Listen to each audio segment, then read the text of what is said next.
I will check what are the CS0123. Okay, पहिली गोष्ट, हे टी कोड वापरून मला स्क्रीन एक्झिट बनवायचं. हे टी कोड वापरून स्क्रीन. मग मला हे टी कोडच्या आधी मी सुरुवात कशी करणार? तर मी पहिले याचं SE93 मध्ये पॅकेज बघणार. का? मला पॅकेज शिवाय होत नाही. मला ते एस मॉडला लागणार आणि मला SE93 ला पण लागणार, 94 ला, सॉरी SE84 ला, SE84 लाही लागेल. आणि मग मी माझा सी मोड बनवेल आणि सी मोड मध्ये मी सगळं लिहिणार. एक सेकंद, थोडा आवाज कमी करतो.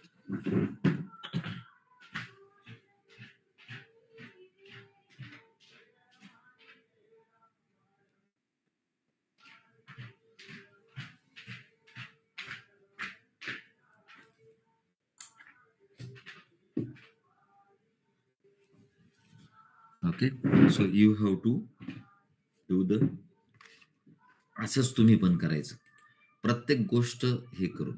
मग पॅकेज आणलं, मग एक्झिट शोधावं लागेल. एक्झिटचं नाव, पॅकेजचं नाव सगळं घेऊन मग आपण सी मोड मध्ये उतरतो. सेम तसंच फॉलो करू. ओके, पहिले SE93 घेऊ. SE93 मध्ये CS01 टाका, 02 टाका की 03 टाका, फरक काहीच पडत नाही. का? कारण सगळ्यांचा पॅकेज एकच आहे, CS नावाचं. CS02 चं पण तेच आहे. CS म्हणजे सगळ्यांचं पॅकेज एक आहे. हे पॅकेज लिहून घेतलं मी. ते पॅकेज मी आता एस मॉड किंवा SE84 कुठेही टाका. ओके, एस मॉड किंवा SE84,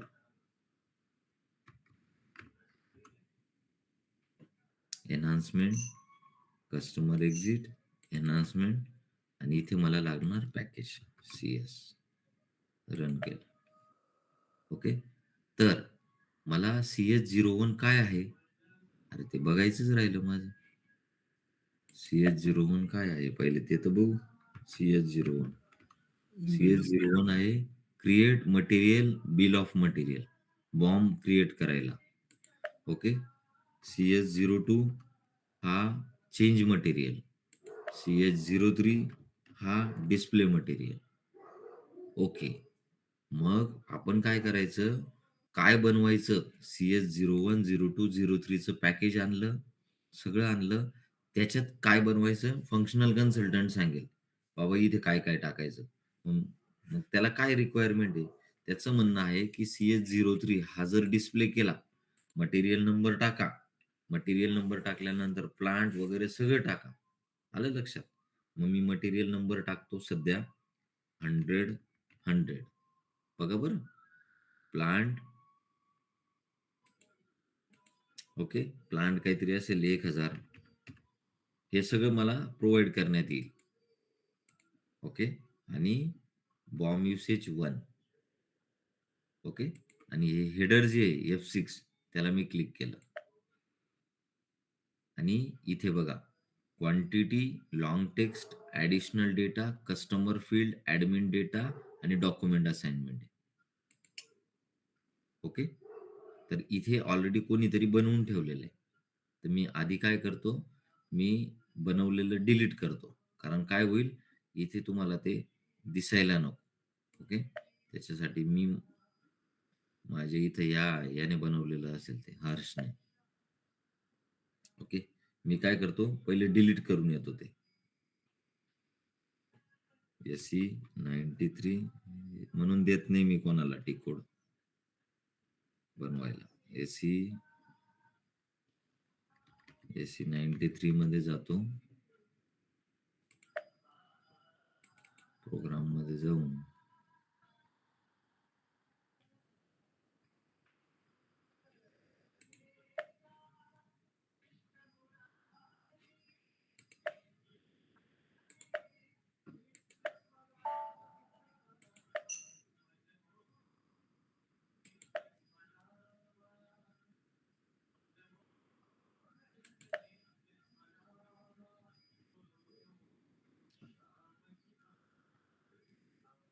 आता हे काय पॅकेज बनवलं असेल याने.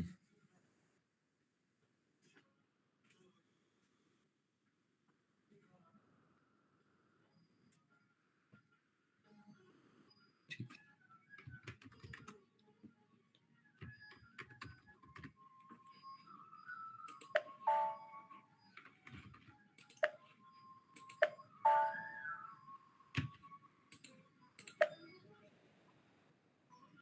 बोललो ना मी, त्याने बनवलेलं आहे 100%.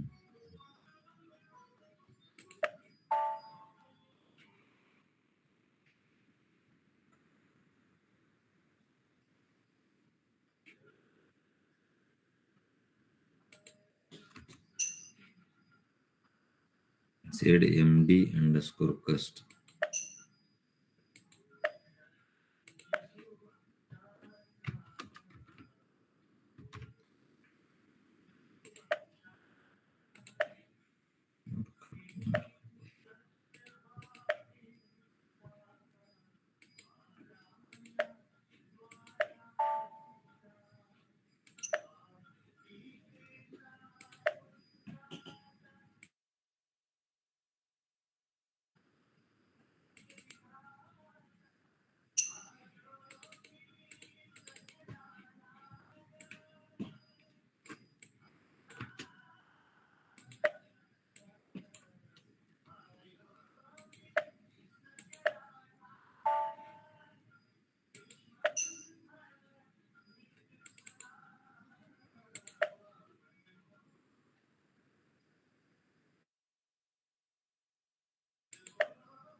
एक मिनिट, मला डिलीट करून येऊ द्या, मी तुम्हाला पहिल्यापासून सांगतो.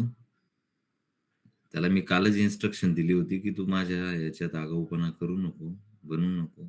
Is not listening my words. बोललो ना मी, त्यानेच बनवलेलं होतं.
ठीक आहे, चलो लिव्ह मी त्याचं ते सगळं हे करून टाकेल.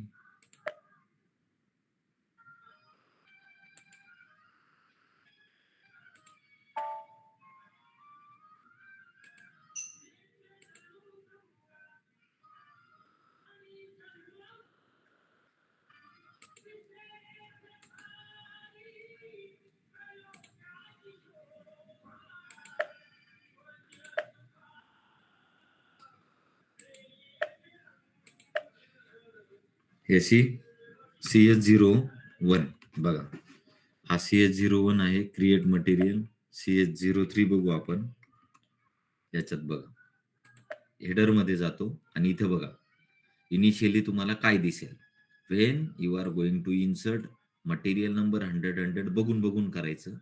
प्लांट हॅमबर्गचा आहे, जर्मनीचा 1000, आणि बॉम्ब युसेज किंवा काही त्यांनी दिलेलं असेल 1, तर ते इनिशियली हे टाकून बघायचं प्रत्येकाच्या ह्याच्यात. बॉम्ब युसेज 1, हेडरवर आलो आणि इथे चेक केलं. So initially you can see the screen, there is no customer field added over here. तुमची स्वतःची कुठलीच फील्ड नाही, ती मी कॉपी करून ठेवतो.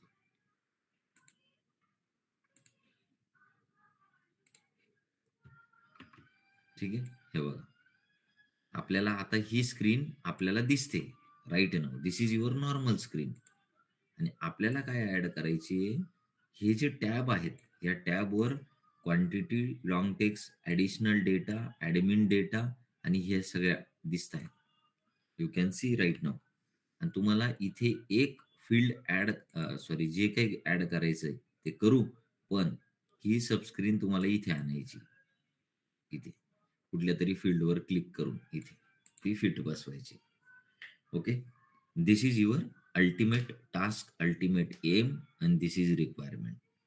Right now we have these three T codes. Okay, T code आहेत आपल्याकडे. ओके, त्याच्यानंतर आपण त्याचा पॅकेज शोधून काढला CS. त्याच्यानंतर आपण प्रोग्राम बघू आणि त्याच्यामध्ये लिहू वन बाय वन.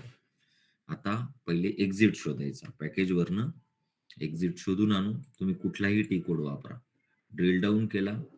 ओके, मी काय केलं, ड्रिल डाऊन केलं AC84 ने, ऑब्जेक्ट नेव्हिगेशनने एनहान्समेंट काढली, कस्टमर एक्झिट काढला, एनहान्समेंट वर गेलो. इथे तुम्हाला CS टाकलं, पॅकेज रन केलं आणि right now CS01 is bill of material. CS01 is your bill of material initial screen. Okay, मग हे बघून घ्यायचं की बिल ऑफ मटेरियल मध्ये CS01 हेडर मध्ये ऍड करायचा का आयटम मध्ये ऍड करायचा. लक्षात घ्या, हे खूप महत्वाचं आहे. त्यांनी जसं सांगितलेलं असेल की आपल्याला हेडर मध्ये ऍड करायचा की याच्यामध्ये, तर आता आपल्याला काय करायचंय, customer field in header CS01. Okay, CS03 मध्ये पण गेलो होतो मी. CS03 बघा, display material initial screen bill of material. CS02 हे कशात करायचं हे व्यवस्थिशीर पहिले हे करू. आयटम मध्ये करायचं तर आयटम मध्ये ओव्हरव्ह्यू बघू, जे काही असेल.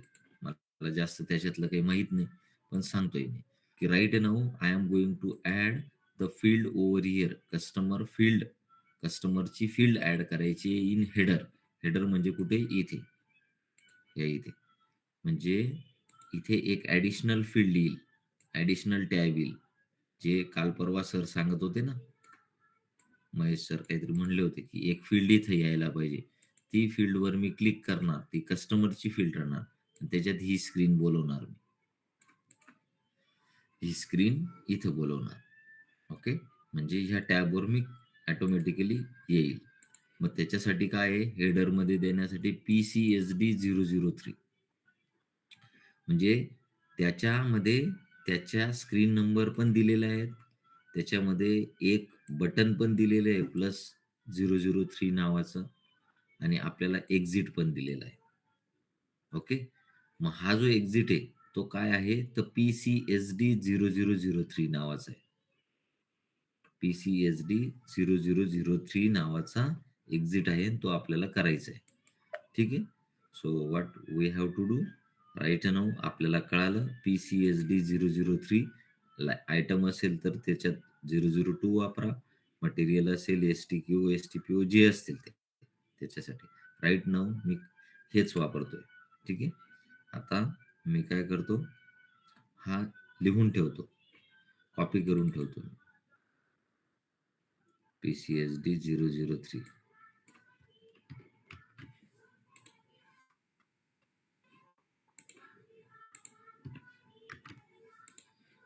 PCSD003. आता मला मिळून गेला एक्झिट. एक्झिट मिळाला की लगेच यायचं सी मॉडला. सी मॉडला आलं ते आपलं नाव टाकायचं, झेड स्क्रीन मी ऑलरेडी बनवलेला होता. आता एनहान्समेंट ऑप्शन मध्ये त्याला टाकायचं, तयार करायचं. Customer field in header, enhancement झाली. कंपोनंट मध्ये जायचं, सेव्ह करायचं. कंपोनंट मध्ये गेल्यानंतर इथे दोन गोष्टी मिळतील तुम्हाला, ह्या नीट वन बाय वन बघायचा. तर तुम्हाला जी पहिली स्क्रीन आहे SAP 0114 पहिलीच आहे, हिच्यावर डबल क्लिक करायचं. आणि मेंटेन इन ओरिजिनल लँग्वेज म्हणायचं. ओके. चेंज नाही करायची. Maintain in original language. इथं आलं की तुम्हाला स्क्रीन आली. आता 1100 नंबरची स्क्रीन तुम्हाला दिसते. स्क्रीन नंबर फिक्स आहे त्यांचा दोघांसाठी. ओके. सो 00114 वर आपल्याला एक्झिट बनवण्यासाठी त्यांनी स्पेस दिलेला आहे. तिथे आलो. लेआउट मध्ये जायचं आणि तुम्हाला लेआउट मध्ये काय टाकायचं ते व्यवस्थिशीर बॉक्स वगैरे टाकून तुम्ही इथे तयार करायचं. ओके. कारण मला तिथे दाखवायची ती स्क्रीन. हा बॉक्स घ्या तुम्ही. बॉक्सला नाव देतो.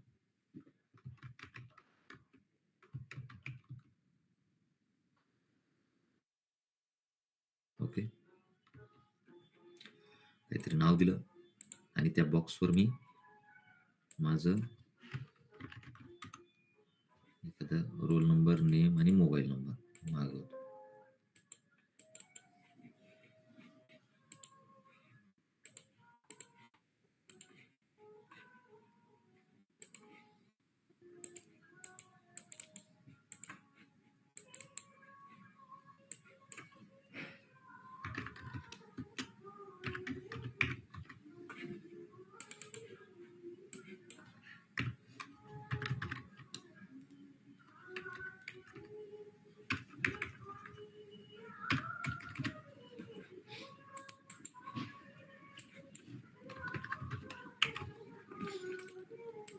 म्हणजे फक्त डिस्प्ले करायचंय.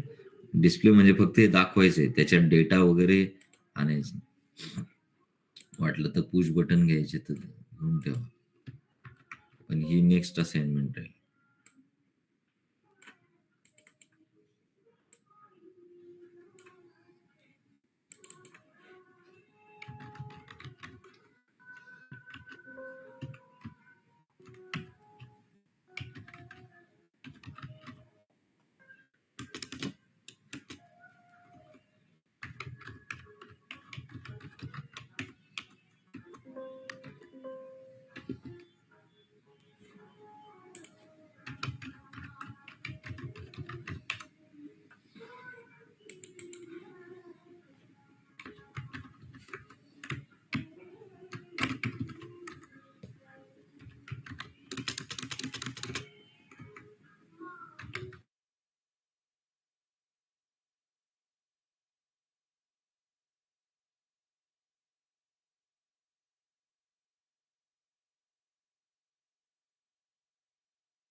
वाटलं ते इथे बघून घ्यायचं कसं दिसतंय ते.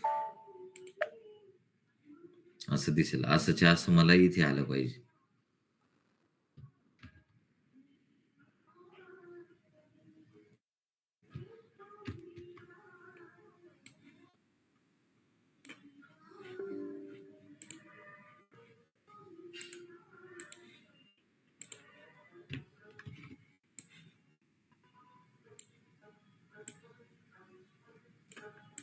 हे मला इथे दिसलं पाहिजे. ठीक आहे.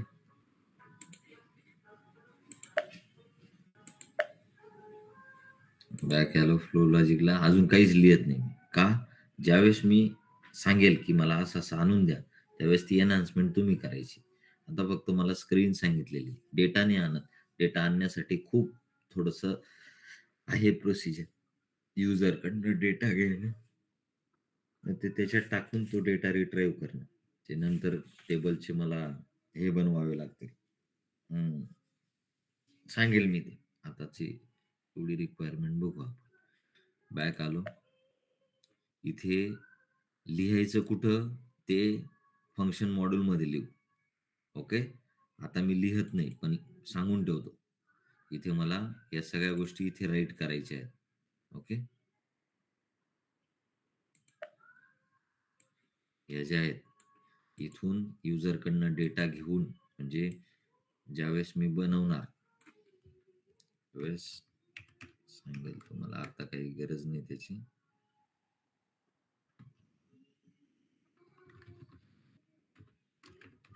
म्हणजे रोल नंबर मध्ये, सेट रोल मध्ये युजरकडनं डेटा टाकून असं मी त्यावेळेस लिहेल. आता काही लिहत नाही. ओके. हे असाइनमेंट नंतर सांगेल हे सगळं संपल्यावर.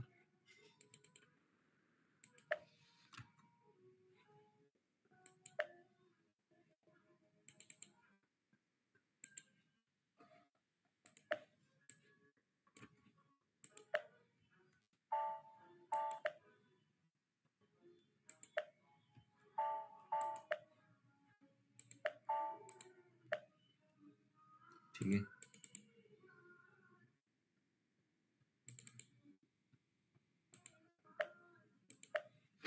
ठीक आहे. हे लिहिलं मी 0114 वर तयार करून आणलं आणि याला ऍक्टिव्हेट करतो. सगळं ऍक्टिव्हेट झालं की पुन्हा मी त्या CS03 ला येतो. जो CS03 ला मी मागवत होतो, CS03 त्याच्यात जे सांगितलेलं आहे ते सगळं भरलेलं आहे. हेडरवर जातो.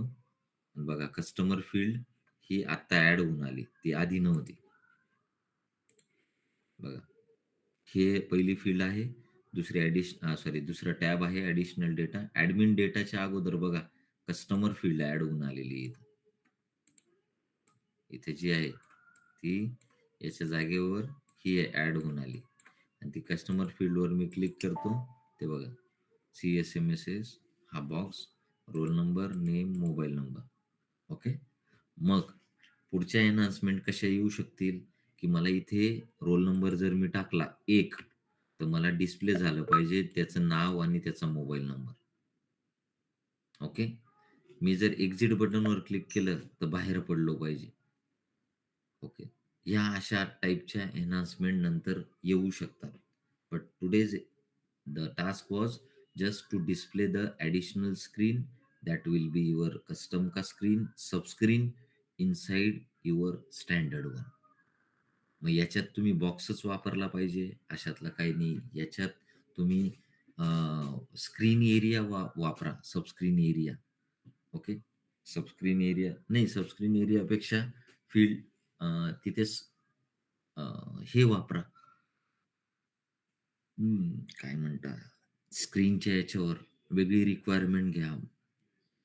पण बॉक्समध्ये आणलं तर ते एका ठिकाणी क्लब राहतात. स्कॅटर ठेवलं तर मग कुठे डिस्प्ले करायचं तो इश्यू तयार होतो. ही जी फील्ड आहे कस्टमर फील्ड डायरेक्टली ॲड होते. माझ्या माहितीप्रमाणे ऑलरेडी अशी एनहान्समेंट त्यांनी बनवून ठेवली असेल की एखादी ॲडिशनल स्क्रीन तुम्ही बनवायला आलात तर डायरेक्ट कस्टमर फील्ड म्हणून नाव येईल, कारण आधी येत नव्हतं. आणि ते तुमचं नाव इथे डायरेक्ट येऊन तुमची स्क्रीन तुम्हाला डिस्प्ले झालेली आहे इथे त्या टॅबवर. अशी कस्टमर फील्डची ॲड होऊन आलेली. So this is the general enhancement.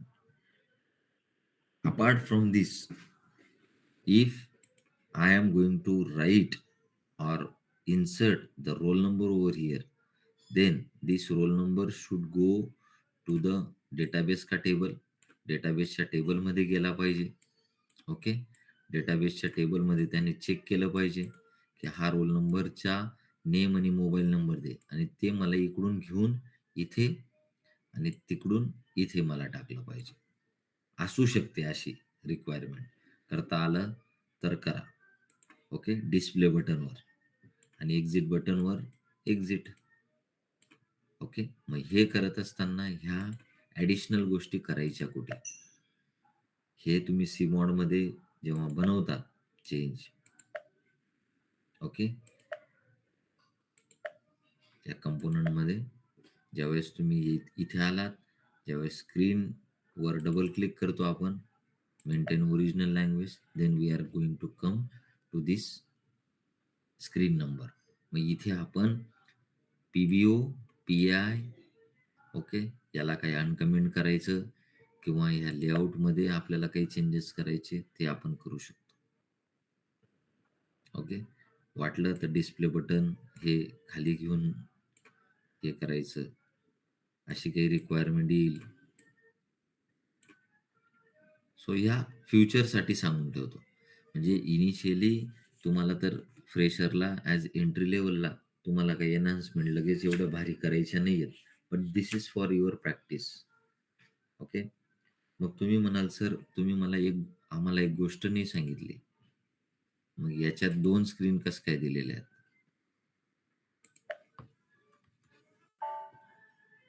हे या 2 स्क्रीन कसं काय आलेल्या आहेत? 04 आणि 05. तर बघा, माझी रिक्वायरमेंट काय होती तीच मी सांगतोय. त्या आहेत तरी काय? मी आत्ता बोललो तुम्हाला, की मला असं पाहिजे. ओके. मला काय पाहिजे? What I need? रोल नंबरमधून मला डेटा जाऊन तो डेटा आणायचा. तर ही जी पहिली आहे, एक्झिट एस-ए-पी एल-सी-एस-डी-आय 004 ही या स्क्रीन ही ह्याच्यामध्ये आपण या फंक्शन एक्झिटमध्ये काय लिहिणार? या फंक्शन एक्झिटमध्ये आपण लिहिणार, की आपण सबस्क्रीनमधून सबस्क्रीनमधून डेटा घेऊन चाललो. बघा, इकडून रोल नंबर घेऊन चाललो. तो मेन टेबलमध्ये चेक करणार आणि तिकडचा डेटा मला इथं टाकायचा आहे. मग हे कसं काय होईल? 2 गोष्टी आहेत ना. There are two ways. म्हणजे हे फ्युचरसाठी बोलतोय मी. आत्ताचं तर कंप्लीट झालं. तुम्हाला जी रिक्वायरमेंट आहे ती फुलफिल झाली. बट इन फ्युचर जर तुम्हाला हा डेटा इकडून घेऊन जायचा आहे, तिकडून डेटा आणायचा आहे, तर त्यासाठी ती प्रोव्हिजन केलेली आहे.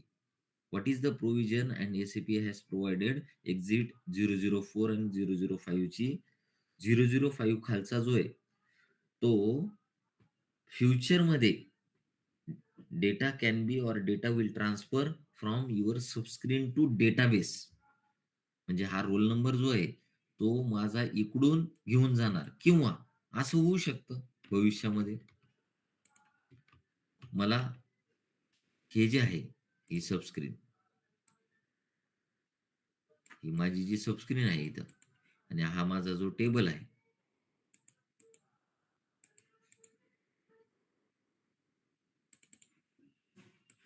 हा जो टेबल आहे, हा डेटाबेसचा टेबल आहे. मला इथून इन्सर्ट करायचे मला इन्सर्ट करायचे INSRT इन्सर्ट. मला जर इन्सर्ट करायचं असेल, ओके, तर मी काय करणार? इथे काय आहे? Roll number 5. इथे काय करणार मी? रोल नंबर 006 आशिष नाही काय आहे तिथे मोबाईल नंबर. ठीक आहे. जो काही मोबाईल नंबर असेल आणि कंट्री. इथे मी ते टाइप करणार आणि इथे इन्सर्ट म्हणणार. तो काय करेल? माझा हा सगळा डेटा इकडून तिकडे घेऊन जाईल आणि या प्रत्येक इंडिव्हिज्युअली प्रत्येक याच्यामध्ये तो इन्सर्ट करेल. मग त्याच्यासाठी ही प्रोव्हिजन केलेली आहे 005 ची. हा डेटा घेऊन जाईल आणि हा डेटा तिकडून घेऊन येईल. मग त्याच्यासाठी आपल्याला टेबल डिफाईन करावे लागतील. कुठला टेबल आहे आपला? जर आपलं एक्झाम्पल जर घेतलं, ओके.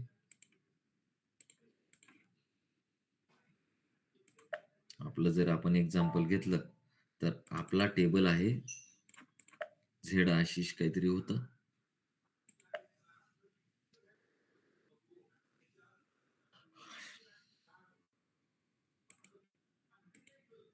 झेड आशिष नावाचा टेबल आहे.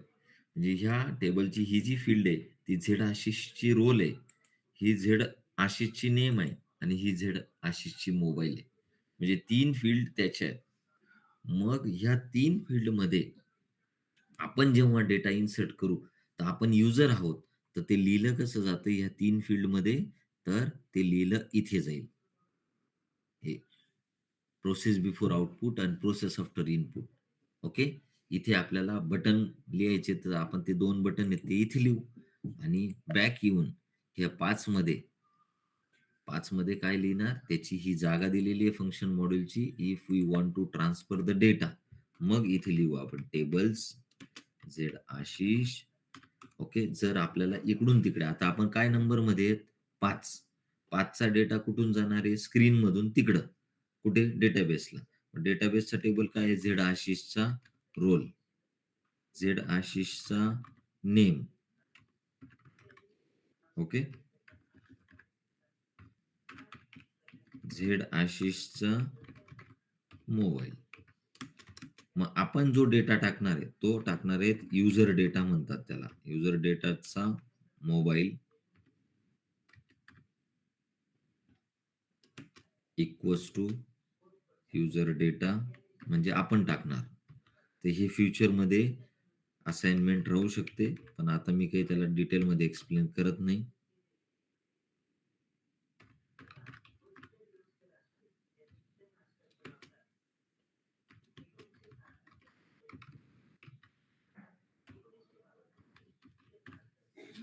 म्हणजे आपण युजरकडनं डेटा जर पाठवायचा असेल आणि तिथे डिस्प्ले बटन असेल, then our data goes to database का टेबल, असं आपण तिथे लिहू. आणि तिकडून जर डेटा आणायचं असेल तर रिव्हर्स. ओके.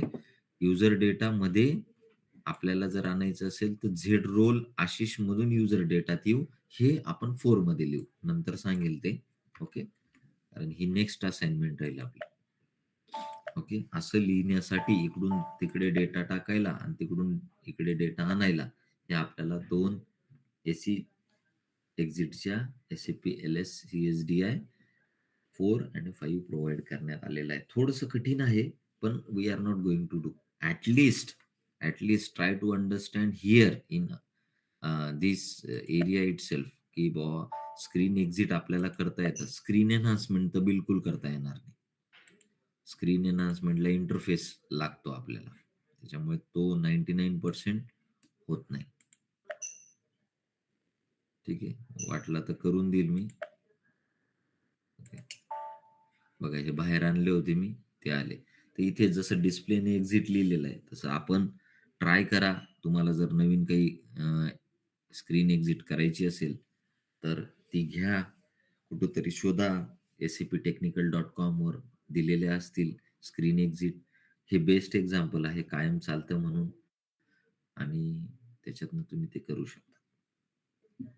ठीक आहे. सो स्क्रीन एनहान्समेंट होणार नाही, या स्क्रीन एक्झिट होतात. कारण मी आता एनहान्समेंट सांगतोय की पुढे काय काय कशासाठी आपण एनहान्समेंटकडे वळणार आहोत, इंटरफेस काय असतो. ठीक आहे. सो एवढी छोटीशी असाइनमेंट आहे, एवढी बघून बघून तुम्ही करा. मी वाटलं तर माझा प्रोजेक्ट डिलीट करतो, कारण तुम्हाला करता यायला पाहिजे. कोणाचाही प्रोजेक्ट असेल तर तो मध्ये जाऊन असं दिसतं की कोणाला बिलॉंग करतोय प्रोग्राम प्रोजेक्ट बिलॉंग्स टू. तर त्याच्या एनहान्समेंट असाइनमेंट मध्ये न जाता डायरेक्ट कंपोनंट मध्ये जायचं. त्याला पहिले डिॲक्टिवेट करायचं. माहीत असेल तरच मध्ये घुसा. आता मला माहिती होतं म्हणून मी मध्ये गेलो आणि माझ्या सगळ्या गोष्टी मी डिलीट करून येतो. ओके. तुम्हाला जर माहित नसेल तर गडबड करू नका, तसंच पडू द्या. मी आल्यानंतर डिलीट करून टाकेल. ओके. फ्लो ऍक्टिवेट, बॅक आल्यानंतर हे डिॲक्टिवेट करा. नसेल असेल तर राहू द्या आणि हे डिॲक्टिवेट करून डिलीट करून टाका. नाही तर मग डिलीट करू नका, त्यांचा प्रोजेक्ट डिॲक्टिवेट करा, म्हणजे तुमचं तयार होईल तेवढ्यात.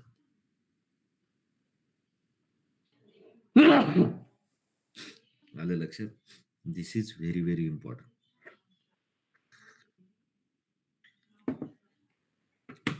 असं आपल्याला करायचंय. तर आपण थोडीशी रिव्हिजन करू आणि एनहान्समेंटला थोडंसं स्टार्ट करतो मी, कारण सगळे मुलं आहेत. So this was your screen exit. मग आता मी तुम्हाला कन्फ्यूज करतोय की सर तुम्ही 2 गोष्टी बोलतायत. पहिलं तर एनहान्समेंट स्टार्ट केलं तुम्ही. एनहान्समेंट नाव बोलल्यानंतर त्याच्यामध्ये एक्झिट सांगितलेत. ठीक आहे. इनिशियल लेवलला एक्झिट बरोबर, काही हरकत नाही. एक्झिट सांगितले, एक्झिट मध्ये युजर एक्झिट सांगितलं, त्याच्यानंतर कस्टमर एक्झिट सांगितलं, आणि कस्टमर एक्झिट मध्ये फंक्शन मॉड्यूल एक्झिट सांगितला, स्क्रीन एक्झिट सांगितला,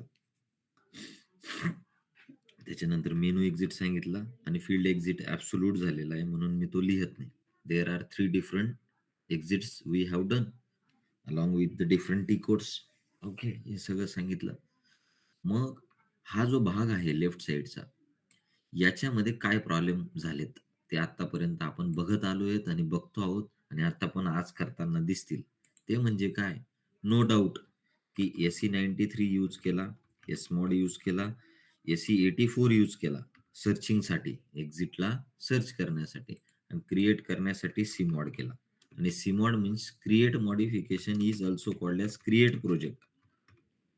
This is create project. You have created one project, but that project always belongs to single mandate, म्हणजे सिंगल क्लायंटला बिलॉंग करतो तो. म्हणजे जर विशालने हे बनवलं तर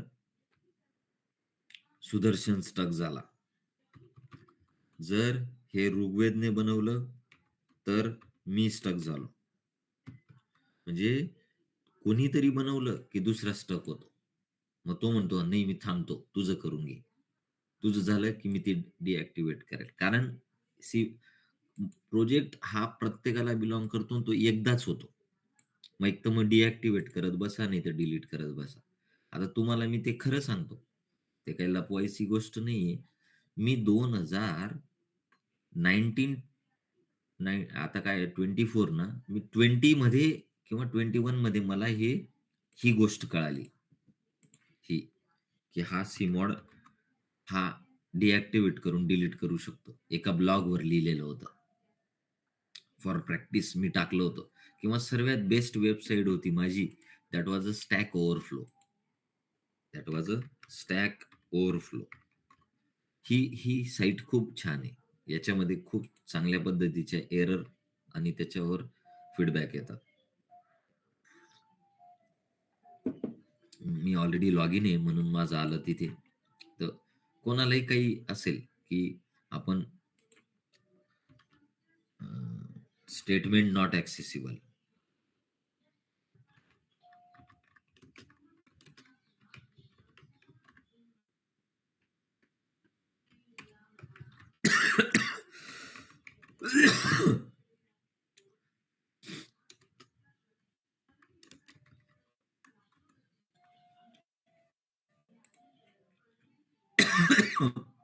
अरे यार चुकीचं झालं वाटतं.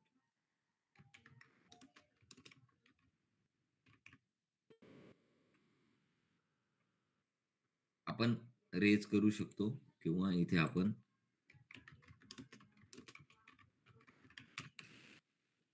स्टार्टअप सिलेक्शन कधी ट्रिगर होतो, काय होतो, काय प्रॉब्लेम होतात ते इथे रेज करू शकतो. Initialization, I understood startup selection triggers. म्हणजे ह्या वेबसाईटवर तुम्हाला खूप चांगल्या गोष्टी दिलेल्या आहेत. का का दाखवली मी? ऑब्जेक्ट ओरिएंटेड सुरू करणार आहे मी म्हणून. तर ही पण साईट छान आहे, की कधी होतो, काय होतो, सगळे प्रॉब्लेम तुम्हाला इथे मिळून जातील. ओके, इन्क्लूडचा याचा त्याचा इथे इश्यूज रेज करायचे. That is stack overflow. Okay, छान आहे. So you can use the same also along with this. आता हे मी सगळं केलं. मग हा प्रोजेक्ट जेव्हा केला तेव्हा हे एकालाच बिलॉंग करतो.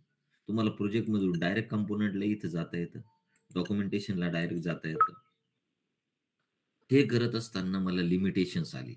What the limitations I have been facing, की someone is going to create the project, others will stuck, other can't execute the same or can not proceed further. ते पुढे जाऊच शकत नाही, त्यांना ते स्टक होत आहेत. असं काही करता येईल का, की प्रत्येकाला जागा प्रत्येकाचं सेपरेट गोष्ट करता येईल का? मग आपण ऑब्जेक्ट ओरिएंटेड मध्ये एक कन्सेप्ट शिकतो, इंटरफेस. ऑब्जेक्ट ओरिएंटेड मध्ये एक कन्सेप्ट शिकतो आपण, interface. What do you mean by interface? What interfaces exactly काय असतो? इंटरफेस म्हणजे काय असतो? डेफिनेशन. इंटरफेस म्हणजे काय असतं? डेफिनेशन विदाउट अन इम्प्लिमेंटेशन. म्हणजे काय? नुसतं डिफाईन करा, इम्प्लिमेंटेशन नाही. सोपं उदाहरण देतो मी इंटरफेसचं. एकदम सोपं उदाहरण. हा इंटरफेस आहे आणि आपला शाळेतला मुख्याध्यापक हा सांगून गेला सगळ्या मास्तरांना शेप बनवा. एकदम सोपं उदाहरण. ओके, शेप बनवायला सांगून गेला.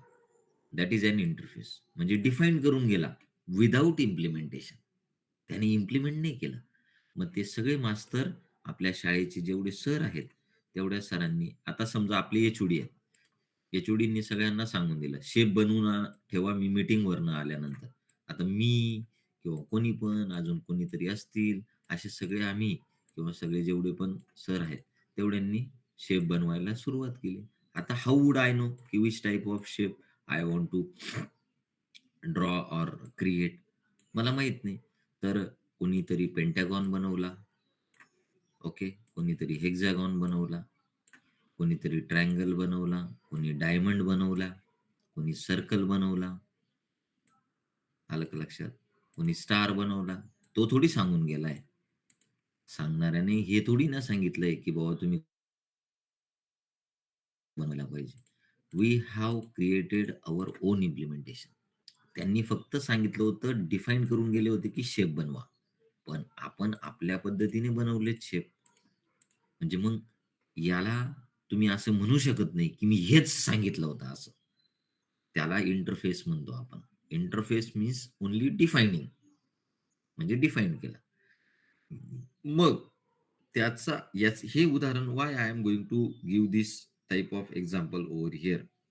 असं काही होऊ शकतं का? बघा, असं काही होऊ शकतं का?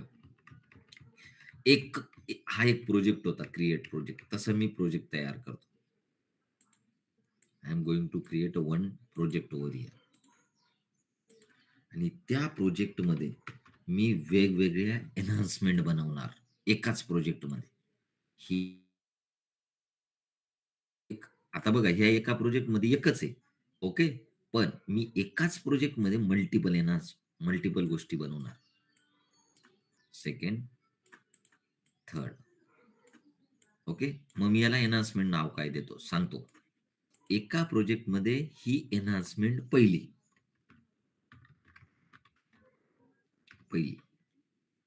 त्या प्रोजेक्टमध्ये ही एन्हान्समेंट दुसरी,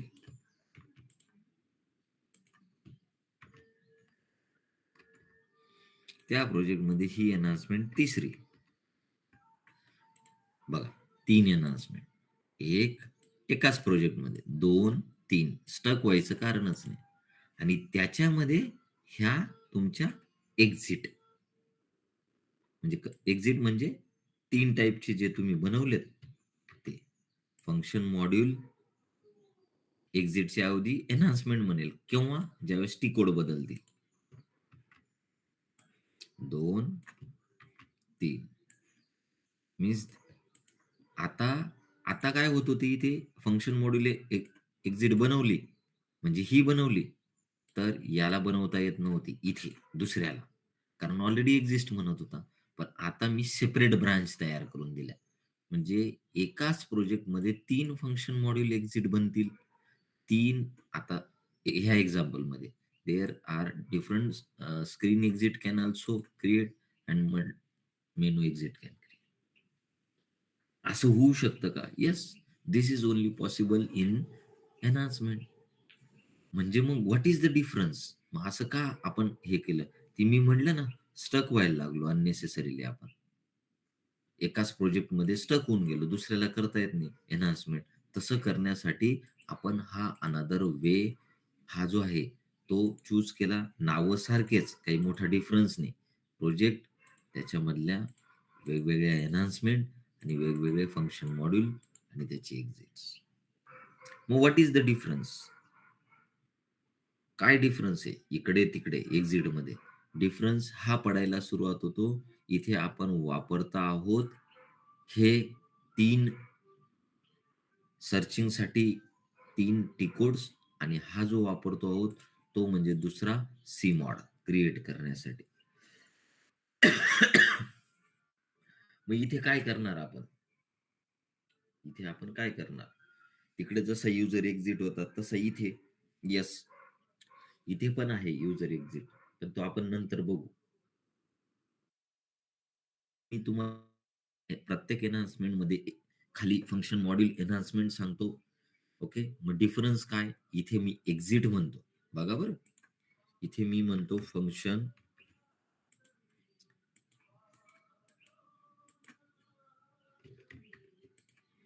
इथे फंक्शन मॉड्यूल एक्झिट म्हणतो मी, एक्झिट. आणि इथे सेम फंक्शन मॉड्यूल एन्हान्समेंट म्हणतो. इथे स्क्रीन एक्झिट म्हणतो मी, इथे स्क्रीन एन्हान्समेंट म्हणतो. याला थोडं डीपली सांगतो म्हणजे तुम्हाला आयडिया क्लिअर होऊन जाईल. ओके, याला डीपली सांगतो मी. कसं तर बघा, ज्या वेळेस तुम्हाला अशी परिस्थिती तयार होईल की नेमकं सर आम्ही कोणाला कसं काय म्हणू, तर सोपं गणित सांगतो मी. या एक्झिट मध्ये दोन्ही सारखेच, फक्त बदल कुठे राहील. याच्यामध्ये पण तुमचं आहे फंक्शन मॉड्यूल, आणि हे सगळ्यांना सांगू नका की अशा काही गोष्टी आहेत बुवा, आपल्या जवळ लिहून ठेवा फक्त. Function module exit, screen exit, menu exit, field exit मी करत नाही. या 3 इथे तुमच्या फंक्शन मॉड्यूल एन्हान्समेंट,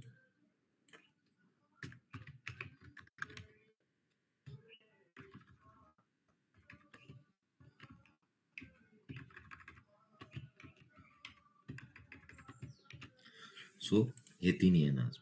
मग याच्यात काय वापरणार तुम्ही, फिक्स. इथे काय वापरणार, फिक्स. इथे वापरणार तुम्ही सर्चिंग साठी एस मॉड, SE93, SE84, आणि इथे वापरणार तुम्ही सी मॉड. हे दोन्ही जर वापरणार असेल, त्याच्याने पण करता येतं, याच्याने पण करता येतं, कुठलाही वे वापरा तुम्ही.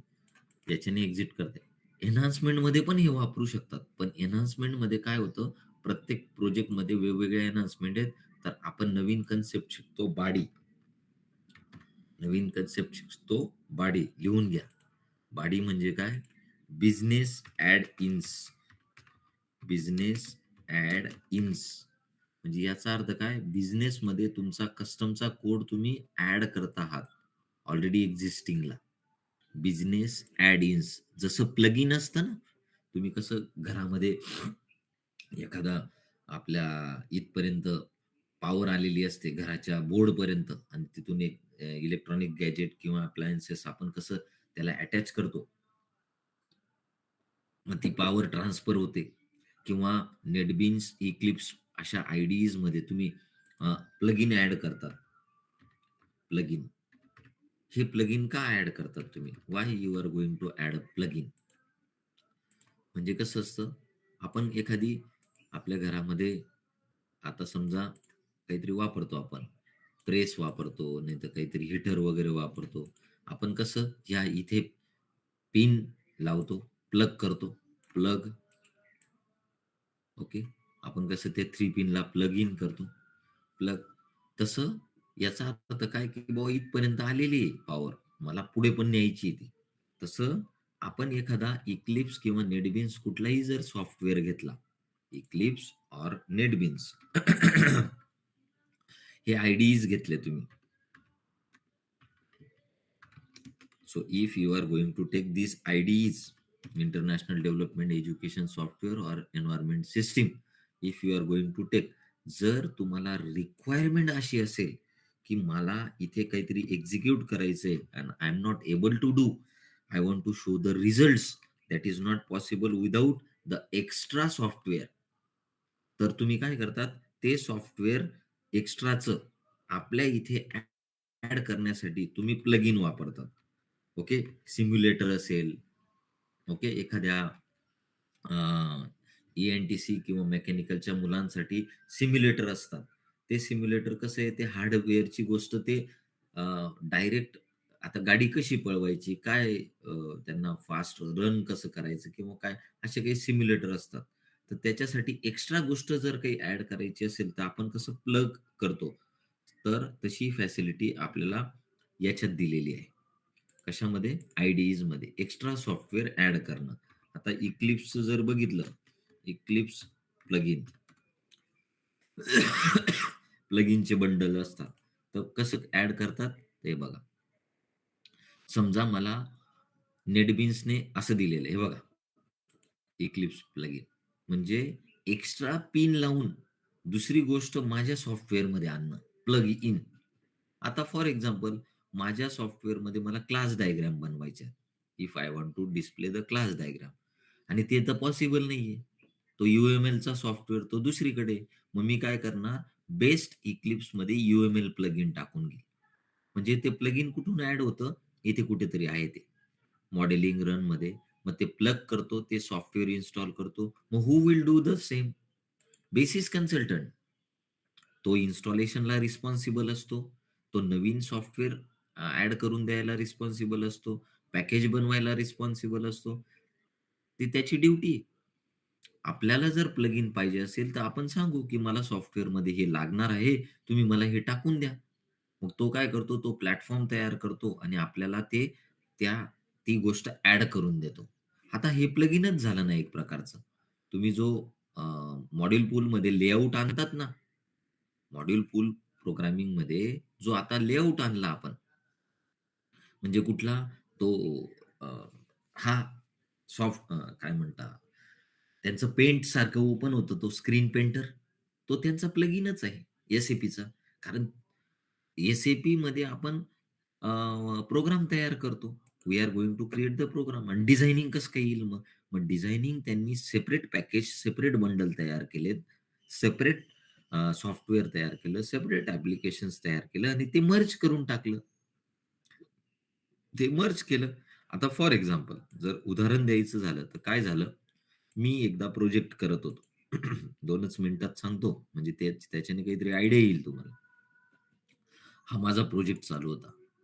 प्रोजेक्ट करत असताना मी मास्टर थिसिस लिहत होतो. मग मला मास्टर थिसिस लिहिताना एक अडचण काय आली ते सांगतो. व्हाईल रायटिंग दिस मास्टर थिसिस तर मला अडचण आली ह्या एका, मी वापरत होतो NetBeans. Okay. I was using the NetBeans आणि नेटबीन्स वापरत असताना मला रिझल्ट्स दाखवायचे होते. मला रिझल्ट्स दाखवायचे होते. तर मी काय केलं, मी माझ्या टेस्ट ड्रिव्हन डेव्हलपमेंटमध्ये, टी-डी-डीमध्ये सगळे वॉटरफॉल मॉडेल वगैरे हे सगळे काही ॲक्टिव्हिटीज या सगळ्या तयार केल्या.